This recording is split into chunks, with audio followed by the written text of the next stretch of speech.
আসসালামু আলাইকুম বন্ধুরা, আপনার বাসায় যদি থাকে প্রিপেড মিটার, আপনার অবশ্যই ভিডিওটি দেখা দরকার। কারণ এই মিটারের মধ্যে এখন একটি সমস্যা দেখা দিচ্ছে। এই সমস্যা হয়তো আপনি পড়েছেন বা পড়তে পারেন, সেই জন্য ভিডিওটি দেখে রাখুন। ভিডিওটি দেখার পর আপনি সমস্যা সম্পর্কে জানতে পারবেন এবং কিভাবে সমাধান করবেন সেটাও আপনি জানতে পারবেন। সেই জন্য অবশ্যই ভিডিওটি শেষ পর্যন্ত দেখতে হবে। ভিডিও দেখার পর যদি আপনার একটু উপকার হয়, তাহলে অবশ্যই চ্যানেলটি সাবস্ক্রাইব করে পাশে থাকবেন। প্রিপেড মিটারের মধ্যে এখন যে সমস্যাটি বেশি হচ্ছে তা হলো মিটার লক হয়ে যাচ্ছে। মিটারের মধ্যে ব্যালেন্স আছে ঠিকই, কিন্তু মিটার থেকে কারেন্ট পাস হচ্ছে না। আমি এই মিটারের ব্যালেন্সটা চেক করে দেখাই। 801 দিয়ে ব্যালেন্স চেক করতে হয়।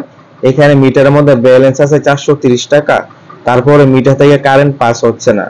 আমরা যেটা জানি যে প্রিপেড মিটারে যখন ব্যালেন্স থাকবে না তখন মিটার থেকে কারেন্ট পাস হবে না, কিন্তু এইখানে তো ব্যালেন্স আছে, তারপর মিটার থেকে কারেন্ট পাস হচ্ছে না।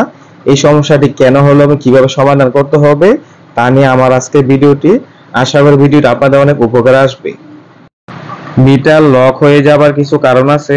আপনি যদি মিটারের মধ্যে কোনো কাজ করতে যান, মিটারের উপরের কভার খুলে ফেলেন, সেক্ষেত্রে মিটার লক হয়ে যাবে।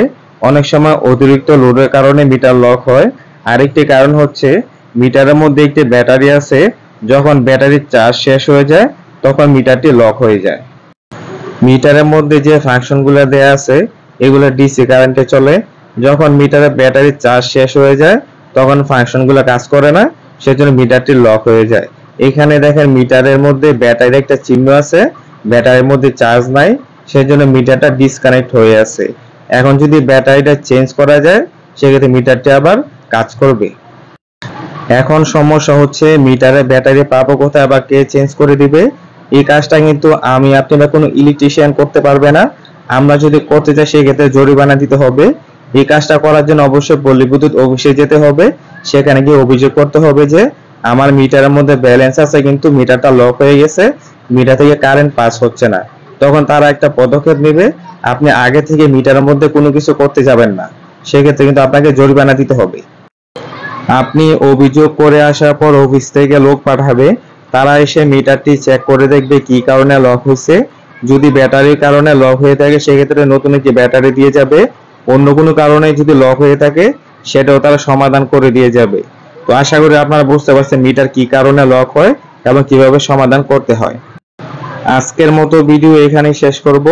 ভিডিওটি আপনারা শেয়ার করে দিবেন যাতে অন্যরা দেখতে পারে, অন্যদের উপকার হয়।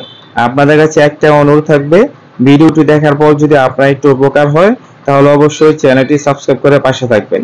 আজকের মতো বিদায় নিলাম। আসসালামু আলাইকুম।